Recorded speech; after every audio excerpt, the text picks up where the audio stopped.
Oui, bonsoir, voilà, de retour sur la libre antenne. Donc, c'était après Jacques Brel, et puis c'est cette vidéo donc de Jonathan, et voilà, je n'ai pas pris de nom, voyons, c'était pris dans la discussion, donc de toute façon, on vous la repassera avec une analyse de la quenelle et pourquoi finalement ils sont si méchants. Voilà. Ouais. Pourquoi sont-ils si méchants? Alors, il y a pas mal de réactions, évidemment, sur le chat. Alors, beaucoup de trolling, hein, tous les gens qui ne s'inscrivent pas et puis qui laissent des messages un peu troll, on les lira pas parce que voilà, si vous voulez qu'on lise votre message, mettez votre nom. Voilà. Donc parce que alors là, il y a 40 000. Alors, qu'Illuminati, Monsieur Abosi, le wesh wesh que je suis, vous souhaite bien le bonsoir. Alors ça, c'est l'expression qui a fâché les gens. Voilà. Wesh wesh. Non, c'est pas un peu caricatural quand même, non? Ah non, non, ce qui serait caricatural, c'est de considérer que toutes les personnes qui viennent de banlieue, qui sont d'origine immigrée, sont des wesh-wesh. C'est pas mon cas. Ouais. Moi, je considère que les wesh-wesh, donc qui parlent avec langage wesh-wesh, qui sont fomentés, qui sont structurés par la sous-culture mercantile anglo-saxonne, le sont. C'est pas caricatural, c'est une réalité qui existe. Je les invente pas quand même. Ouais. Bon. Ah, bien sûr, Et je bien ne sûr. dis pas que c'est visé, que ça concerne tout le monde, mais ceux qui sont ainsi le sont, et je n'y peux rien. Après, si cette personne s'auto-assimile à un wesh-wesh, c'est son problème. Ah, C'est pas le mien. cher qu'Illuminati, parce qu'en plus c'est un habitué qu'Illuminati, on le connaît bien. Alors, qu'est-ce qu'on nous dit encore? Qu'est-ce qu'on nous dit? Alors, beaucoup de trolling. Entièrement d'accord, Dieudonné a constaté le deux poids, deux mesures. Oui, ouais, il y a un deux poids, deux mesures sur le traitement. C'est évident. Mais il y a un deux poids deux mesures en France globalement sur la question juive pour des raisons très compréhensibles. Il n'y a pas besoin de délirer sur les réseaux pro-israéliens. La raison principale pour laquelle il y a un deux poids deux mesures, c'est parce que nous restons sur le traumatisme de la Seconde Guerre mondiale. C'est tout. Je veux dire, c'est la raison anthropologique principale. Une espèce de culpabilité permanente que la France va apporter pour cette affaire. C'est au-delà de ça, c'est pas un problème de culpabilité selon moi, c'est que l'antisémitisme, j'ai pas que de l'antisémitisme, mais disons, la question juive ramène à la guerre, à la question de la guerre. Et la question de la guerre, bien évidemment, est un traumatisme. N'oublions pas que pendant la guerre, quand même, le Français moyen a perdu 10 kilos. Hein, en France, aujourd'hui, il y a plutôt des gens en surpoids que des gens qui souffrent de faim et qui perdent 10 kilos. Donc, c'est par rapport à ça. Je pense essentiellement. Je suis même certain. Alors, qu'est-ce qu'on nous dit encore? Alors là, tous les anonymes non vérifiés qui sont extrêmement actifs, voilà, d'ailleurs, Beta Smile vous le dit, il faut vous inscrire, voilà, parce que beaucoup de... il y a quelques, on va dire, personnes qui s'acharnent, voilà. Adrien redevient sérieux, je suis pas démocrate, la France au roi, le roi fait le job. Les gens sont un peu taquins sur cette histoire de roi, ouais, je vois. Ils ont du mal à comprendre finalement le système républicain, c'est quoi, c'est le formatage. Je vais vous dire, ils ont du mal à comprendre. J'ai déjà eu l'occasion de le dire publiquement. Tous ces gens qui ont du mal à comprendre vont se faire dépuceler par la souffrance. Vous savez, je cite souvent cette phrase du prophète Isaïe que Jésus reprend d'ailleurs, dans Saint Marc, je crois. Vous aurez des yeux et vous ne verrez pas, vous aurez des oreilles et vous n'entendrez pas. Eh bien, beaucoup de gens qui s'entêtent dans l'erreur, hélas, ne comprendront que le jour où la réalité va les violer, quoi. Et c'est triste à dire, mais c'est comme ça. Et je vais être un petit peu... à nouveau, je vais passer pour quelqu'un de très antipathique. Faut pas se mentir. Le peuple de France le mérite un petit peu. Pourquoi ? Parce que quand même depuis 40 ans, le peuple de France vote pour des gens qui, objectivement, mènent des politiques antinationales contre leurs intérêts, etc. Alors, admettons que c'est pas toujours été visible, mais en tout cas, depuis 20 ans au moins. En tout cas, depuis Maastricht, c'est évident. Bon. Le peuple de France en redemande. Sarkozy, Hollande, bon voilà. Au bout d'un moment, il faut payer la facture. Il faut payer la facture. Et je ne pars pas du principe que le peuple est forcément bon et que le peuple agit forcément dans le bon sens. Ça, c'est l'idéologie jacobine un petit peu naïve. Ça vient de Rousseau d'ailleurs, ça tombe pas du ciel, ça. Le peuple, des fois, se trompe. Il se trompe. Et voilà, donc là, le peuple de France mérite un retour de bâton. Hélas, je ne mets pas la jeunesse dans le lot. Parce que la jeunesse n'y est pour rien. C'est pas la jeunesse qui a voté Mitterrand, c'est pas la jeunesse qui a voté Chirac, c'est pas la jeunesse qui a voté Sarkozy. Bon, on a un peu voté Hollande, c'est vrai. Mais on a le droit de se tromper quand même. Bon, faut pas non plus être un peu trop psychorigide. Mais en tout cas, j'ai cette boutade en privé, et je dis souvent que je ne reçois aucune leçon de politique d'individu qui a plus de 40 ans. Parce que vous avez cautionné les libéraux libertaires depuis je ne sais combien de temps. Donc, vous avez flingué la France à une vitesse grand V. Donc, pas de leçon. Un jour, je ne l'ai pas fait et je le regrette. J'ai rencontré dans le métro Jacques Toubon. Et j'ai voulu lui demander, mais comment et pourquoi vous avez flingué la France en si peu de temps, quoi. J'ai pas osé, je le regrette. J'aurais aimé, j'aurais vraiment dû, parce que j'aurais vraiment aimé voir comment il s'en sort, par quelle pirouette il s'en sort. Et je rêve d'avoir face à moi un homme politique du système qui a eu certaines responsabilités, pour lui demander, par curiosité, quoi. Voilà. Donc bon. Alors on nous dit aussi, voilà, comment est-ce que vous pourrez rallier justement ces wesh-wesh à l'idée nationale. C'est Mathieu Victor, voilà. Alors déjà, tous ne seront pas ralliés à l'idée. Mais avant de critiquer les Français d'origine immigrée sur cette question, je vais être très franc, c'est que les premiers concernés, c'est les Français de souche. Les premières, je vais être grossier, je m'en excuse, les premières putes qui crachent sur la France, c'est qui? C'est qui aujourd'hui? C'est les antifas, c'est les bobos, c'est la go-gauche, c'est la go-gauche, etc. Alors, les wesh-wesh, je vais vous dire un truc, je vais être politiquement incorrect. L'action politique qui est la mienne, qui va être la mienne dans les années à venir, c'est non pas de conquérir en priorité le peuple, entre guillemets, mais les élites. Parce que les choses changent quand les élites l'ont décidé. Et si vous voulez, le sort du peuple, pas le sort du peuple, disons, l'avis du peuple est absolument indifférent aux classes dirigeantes. On le voit bien d'ailleurs sur le mariage gay par exemple. Là pour le coup c'était assez évident. Bon. Mais on aurait pu citer la ratification et quelques mois du TSCG, etc. Donc sur toutes les grandes décisions, l'avis du peuple ne compte pas et ce qui compte c'est l'avis de nos élites. Donc moi ce que je vais essayer de faire, et peut-être que j'ai tort et peut-être que je me trompe et peut-être que je vais échouer, mais ce à quoi je vais m'évertuer, enfin ce que je vais essayer de faire dans les années à venir, c'est de convaincre une partie des élites françaises de se rallier à des idées qu'on va appeler antimondialistes, qu'on va appeler nationales, patriotes, etc. Voilà. Après, je vais vous dire, je ne suis pas très cartésien comme garçon, mais je pense quand même que le bon sens, que chaque être a en lui une part de bon sens. Par définition, si je prends une position en public, c'est parce que je pense que c'est la vérité et que parce que c'est ce qu'il y a de bon, enfin c'est ce qui va vers le bien commun. J'interdis à personne de se rallier à mes positions, quelle que soit son origine sociale, culturelle, religieuse, ethnique, etc. Voilà. Et d'ailleurs, dans mes conférences, que ce soit dans les miennes ou celles de personnes comme Pierre Hillard par exemple, il y a des gens qui viennent de tous horizons. Oui, bien sûr. Donc voilà. Après, c'est vrai qu'il y a beaucoup de gens sur Internet qui me reprochent d'être trop dur envers les Kaira et compagnie. Je comprends pas. Je ne comprends pas. Pourquoi on n'aurait pas le droit de critiquer les Kaira? Au nom de quoi? Je suis désolé de le dire, mais de fait, la pression au quotidien que se prennent des millions de Français, elle existe. Et je vais vexer beaucoup de gens, c'est pas la LDJ qui met la pression, ces gens-là. C'est pas la LDJ, c'est pas M. Rockefeller, c'est pas M. de Rothschild. Ces gens-là ont un rôle. Je suis pas naïf, mais la question des Kaira est la question numéro 1 pour beaucoup de Français. Pour beaucoup de Français. Et cette question devrait être mise au clair et traitée tôt ou tard. Et c'est un aveuglement collectif absolument hallucinant que de ne pas traiter cette question. Est-ce que justement, cette question des racailles, est-ce qu'elle n'est pas une manifestation supplémentaire, justement, de cette anti-France, mais au même titre, comme vous l'avez précisé, des bobos qui, eux, ne vont pas faire l'objet des mêmes attaques Parce qu'ils ne posent pas les mêmes problèmes. Et d'ailleurs, si vous avez lu mon bouquin, ouais, les bobos prennent beaucoup plus dans la gueule que les Kaira. Oui, mais j'ai pas dit que c'était le temps d'écrire bobos. Non. Mais de toute façon, c'est très simple, c'est qu'il y a les racailles d'en haut et les racailles d'en bas. Et ce sont deux mâchoires, et entre deux, qui se fait exploser, c'est la France enracinée. Et moi, j'ai toujours dit que pour moi, les racailles sont les soldats de messieurs de Rothschild. Hein. Je veux dire, c'est très simple, c'est qu'aujourd'hui, comme nous sommes dans un état de droit, les milices sont interdites.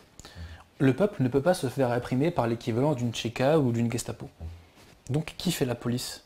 Qui met les coups de pression au peuple concrètement, qui stimule l'économie parallèle, et d'ailleurs on voit une explosion de la criminalité en France actuellement, bah je suis désolé.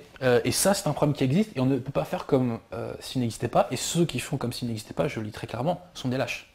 C'est que ça existe. Quand... bon, je ne vais pas prendre d'exemple, mais personnel, parce que bon, c'est pas le problème, mais c'est une question qui est tellement fondamentale et qui pèse tellement sur la vie quotidienne des gens, si vous voulez, que c'est juste délirant qu'on ne la traite pas. Et moi, la seule chose que je demande, c'est de mettre chacun face à ses responsabilités.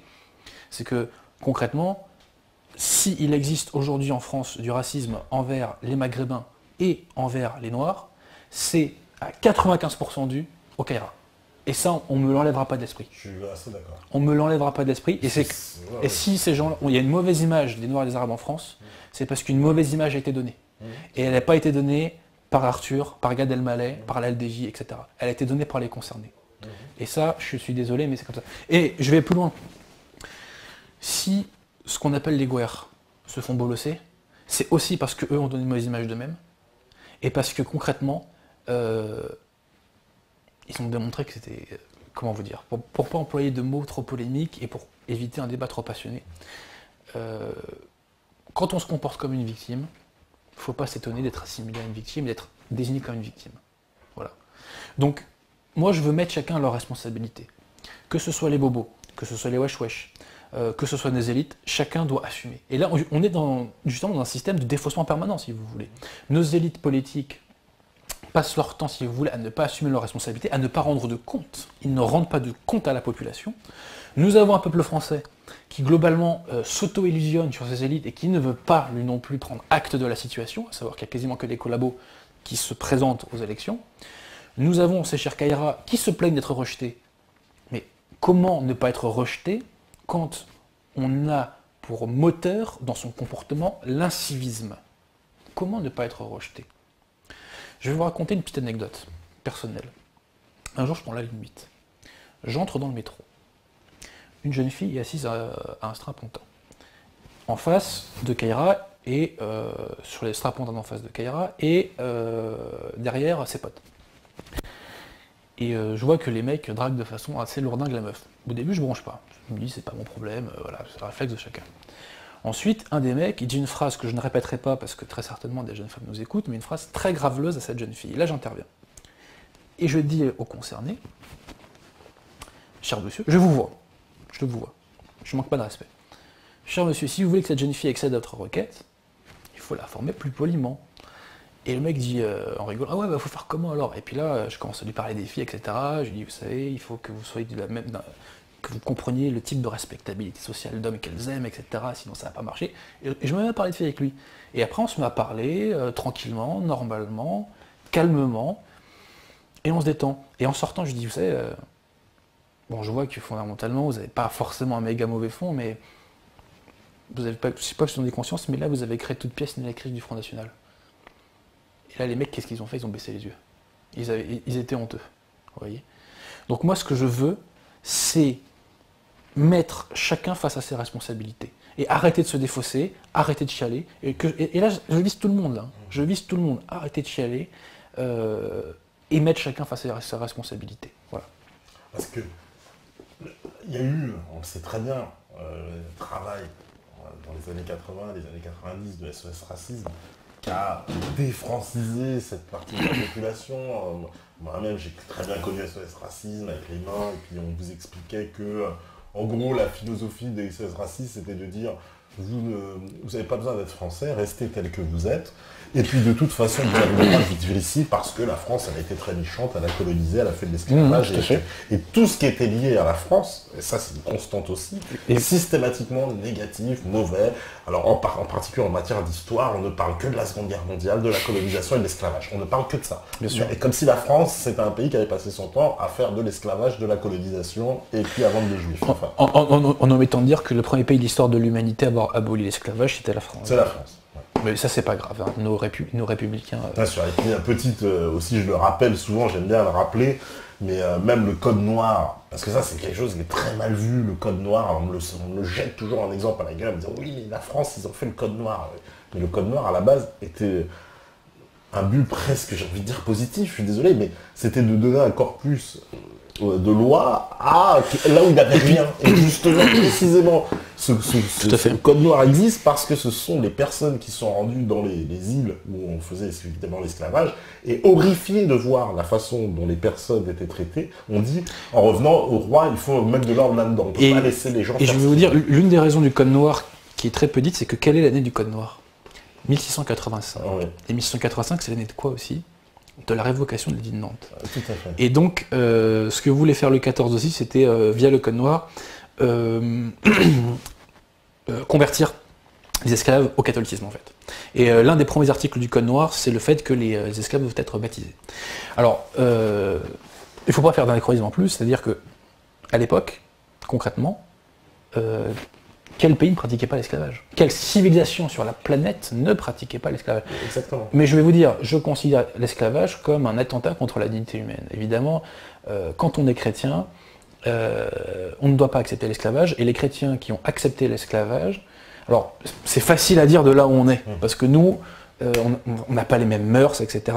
Mais en tout cas, avec le recul historique, l'esclavage est quelque chose qui, par définition, est une abomination. C'est évident. Maintenant, réduire la France à ça, c'est se foutre du monde. Enfin, voilà. C'est d'une culture. Et d'ailleurs, moi, mon débranchage de la matrice a commencé notamment parce que, face à la repentance qui est venue à partir de 2005, moi qui connaissais l'histoire, je me disais, non, c'est des conneries. C'est des conneries. Et si je vais être un petit peu taquin avec le politiquement correct, c'est que la France a aboli l'esclavage dans ses colonies, enfin chez elle, et dans ses territoires, mais quand la France colonisait, et Dieu sait si je ne défends pas la colonisation, mais quand la France colonisait un territoire, elle abolissait l'esclavage sur place. Et il y a beaucoup de pays d'Afrique, pardon de le dire, où l'esclavage a été aboli parce que la France est arrivée. Oui, je sais. Et je ne défends pas la colonisation, bien sûr. pour diverses raisons. Nos amis africains, il y en a beaucoup, ils le savent parfaitement que l'esclavage est en cours dans beaucoup de pays d'Afrique. Et il existe encore d'ailleurs aujourd'hui, en Mauritanie notamment. Bien sûr, en Mauritanie, et aussi dans les pays du Golfe. On l'oublie souvent. Oui, tout à fait. On oublie souvent de les citer, l'Arabie Saoudite et les pays du Golfe, c'est pas terrible. Tout à fait. Alors, qu'est-ce qu'on nous dit ? On ne peut pas enseigner à des personnes d'origine africaine que l'esclavage et le colonialisme étaient bénéfiques. Ça, c'est Malik qui nous dit ça. Mais c'est tout à fait vrai. Je veux dire, ce que je dis là est tout à fait vrai. En revanche, quand on est français, on accepte l'histoire de France telle qu'elle est. On peut être français et musulman, mais on accepte Charles Martel. On peut être français d'origine africaine, mais on accepte la colonisation. Je ne dis pas qu'il faut la colonisation. Moi-même, je la critique, la colonisation. Pour diverses raisons, et notamment parce qu'on l'a payé, je vais être un petit peu violent, par la contre-colonisation. Parce que concrètement, la France n'aurait jamais accepté autant de populations d'origine étrangère s'il n'y avait pas eu la colonisation. Il ne faut pas se mentir. Il ne faut pas se mentir. Bon, maintenant, je condamne la colonisation parce qu'elle a été source d'injustice, de violence, de crimes. Mais je constate aussi certaines contradictions du système. C'est-à-dire qu'on ne peut pas louer la francophonie et à la fois critiquer la colonisation. Parce que, je suis désolé de le dire, mais les gens ne se seraient pas spontanément intéressés à la langue française s'il n'y avait pas eu de colonisation. Donc, voilà. Je reprendrai, alors en ce cas, je vais prendre la phrase de Sédar Senghor qui dit qu'au moment de l'indépendance, il dit on a repensé, il dit on était libre, mais il dit la colonisation nous a laissé beaucoup de souvenirs amers, mais on ne retiendra qu'elle nous a laissé un précieux trésor, c'est la langue française. Voilà. C'est vrai. Mais ceci dit, la violence principale de la colonisation, on y revient toujours, c'est le déracinement. Et effectivement, de ce point de vue-là, du mal a été fait. Hélas, mais qui n'en a pas commis. Vous savez, c'est comme quand c'est comme un être humain, il commet des actes bons, il en commet des mauvais. Bon, c'est ainsi. Et alors, là, qu'est-ce qu'on nous dit encore ? Marine islamophobie invitée sur toutes les chaînes de télé et de radio. Marine islamophobe. Ouais. Alors déjà, je vais vous dire, le concept d'islamophobie me gonfle. Vous voyez, c'est comme j'ai entendu parler de romophobie, je crois. C'est sur les Roms. C'est pour les Roms. Et moi d'ailleurs, j'en rigole et je parle de guérophobie, quoi. Bon, mais faut arrêter. Bon, le racisme existe, d'accord. L'islam n'est pas une race, c'est une religion. Bon. Après, que Marine Le Pen ait profité du créneau du créneau du coup de massue sur l'islam pour aller dans les médias, c'est évident. Oui.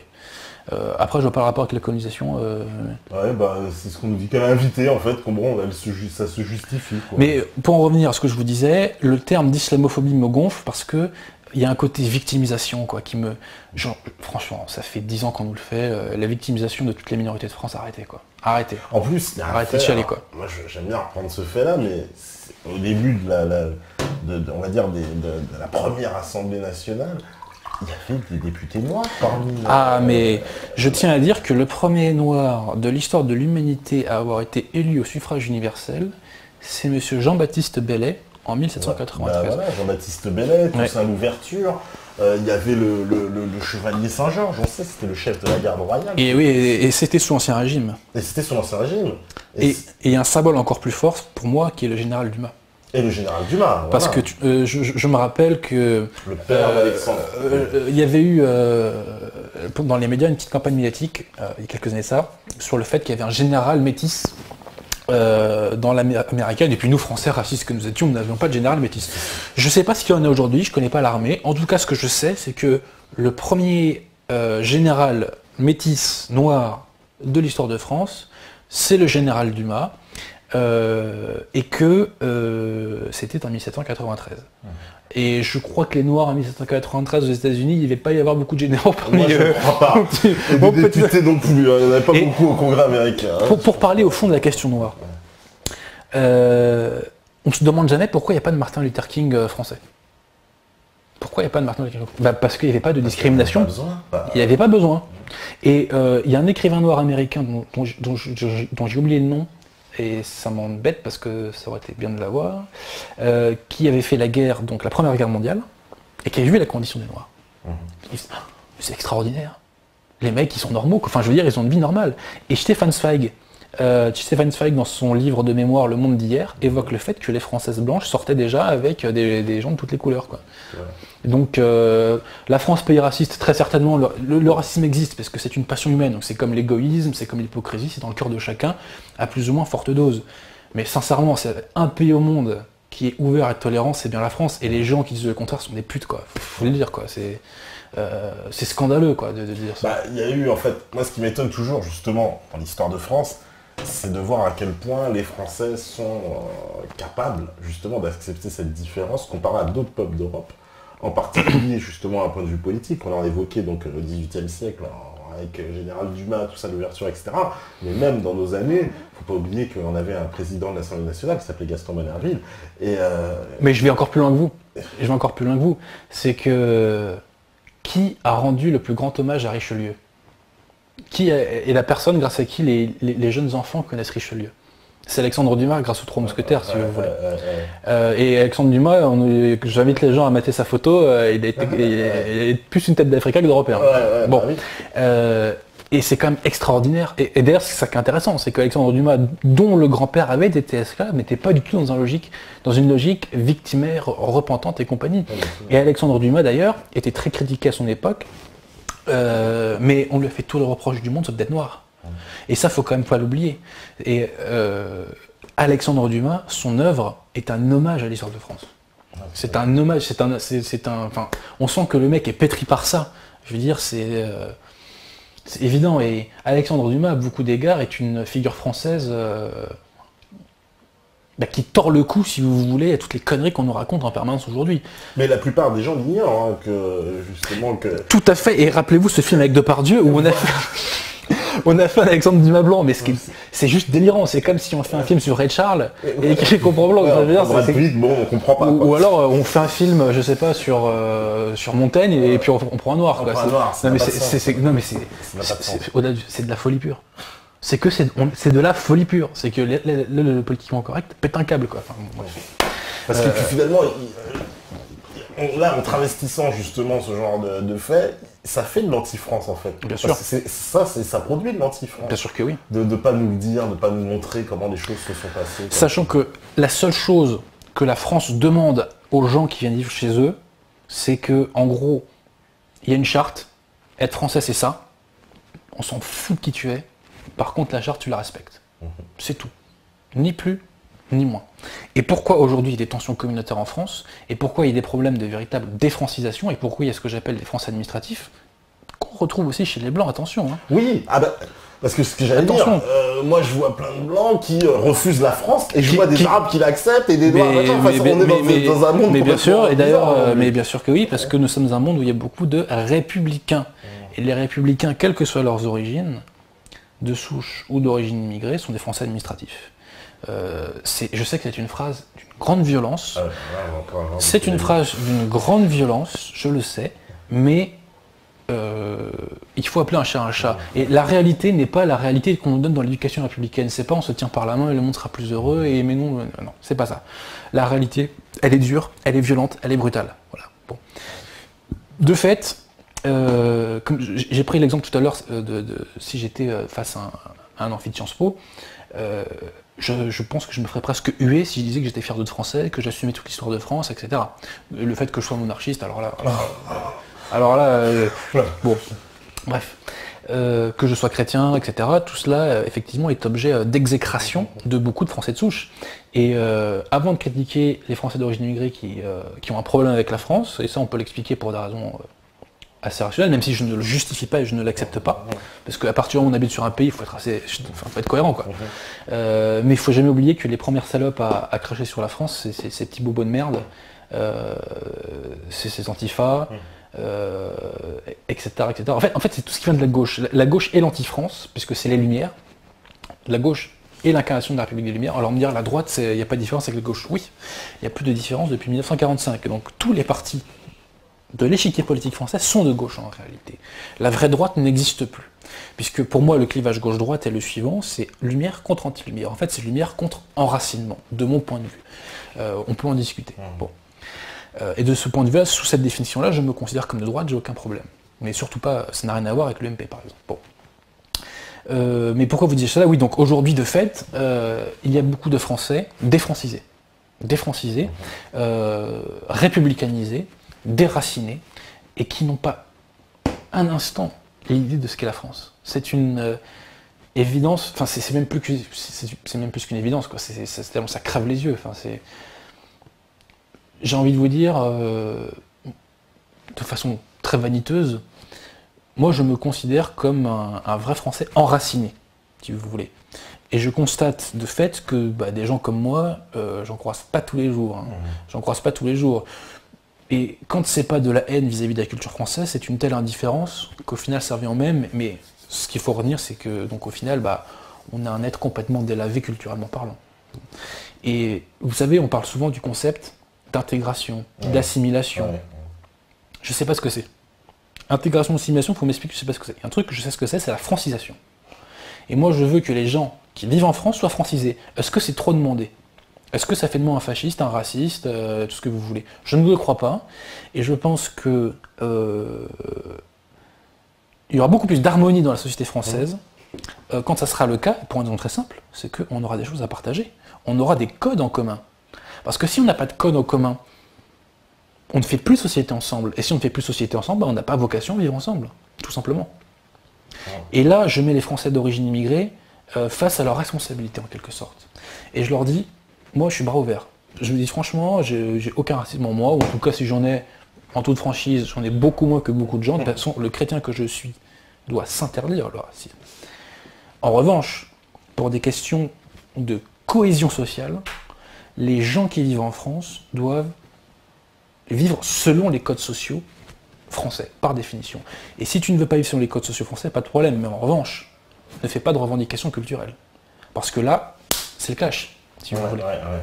C'est le clash. C'est-à-dire que sur mon territoire, tu veux faire vivre une autre société, une autre civilisation. Ça s'appelle la colonisation. Quand on regarde des choses, quand on regarde des choses comme ça, je sais que les mots que j'emploie sont violents. Je sais qu'ils heurtent. Mais où on aborde un problème de front, ou on ne l'aborde pas. Moi, je l'aborde. Et cette question-là est fondamentale. On ne peut pas passer à côté. On voit bien que la société française le tissu de la société française est ultra déchiré. C'est une évidence. Donc, face à ça, on fait quoi? Deux solutions. Enfin, j'ai envie de dire non. Deux choix. Soit, politique de l'autruche, on voit pas le problème. On voit pas le problème, il n'y a pas de problème, ça n'existe pas. Soit, on prend le taureau par les cornes. Je prends le taureau par les cornes et je dis aux Français d'origine immigrée, si vous voulez vivre en France de façon paisible et enracinée, il faut vous franciser. Il faut vous enraciner dans la civilisation française.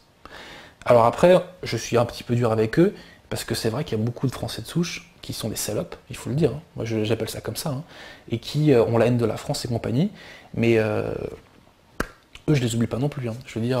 Parce que c'est ça, il faut donner envie, parce que quelqu'un qui arrive en France, il constate une situation où on est dans un pays, les gens crachent, beaucoup de gens sur leur drapeau,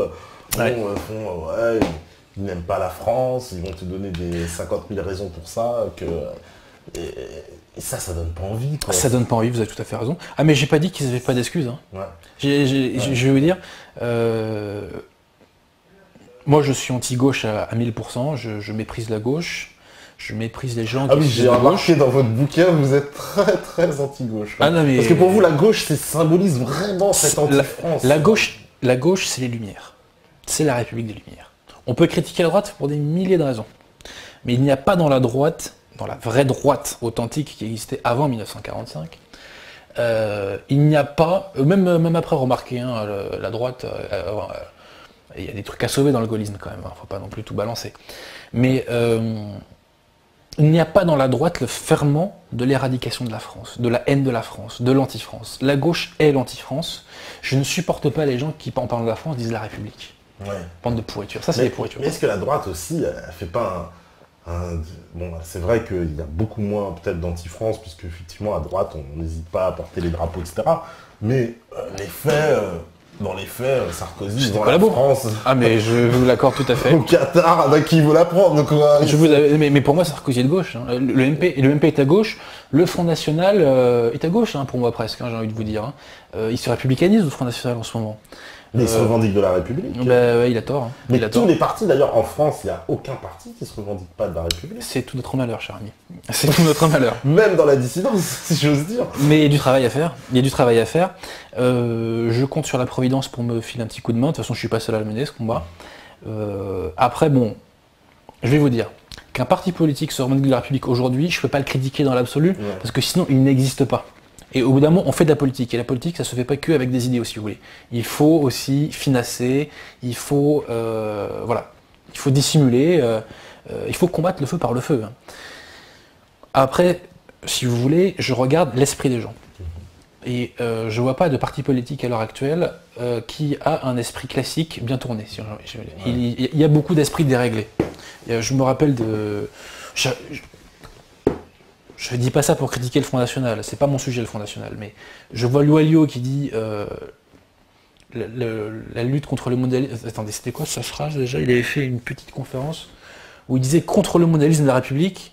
Je vais dire, mon pote, c'est comme si tu dis contre le sida. Bah non, le mondialisme n'est qu'une émanation des Lumières aussi, hein, d'ailleurs. Vous avez une excellente définition d'ailleurs, alors ça j'ai adoré par contre, c'est quand vous parlez du citoyen du monde, voilà, et que vous dites un citoyen du monde, c'est quelqu'un qui croit qu'il est partout chez lui, avant ça s'appelait un colon. Ça m'a beaucoup fait rire, mais bien sûr que oui, c'est l'individu qui est partout chez lui, comme on dit dans le ghetto, qui prend la confiance partout. Ouais. C'est un colon. Moi j'ai une phrase qui est un petit peu violente et qui choque les puceaux des oreilles.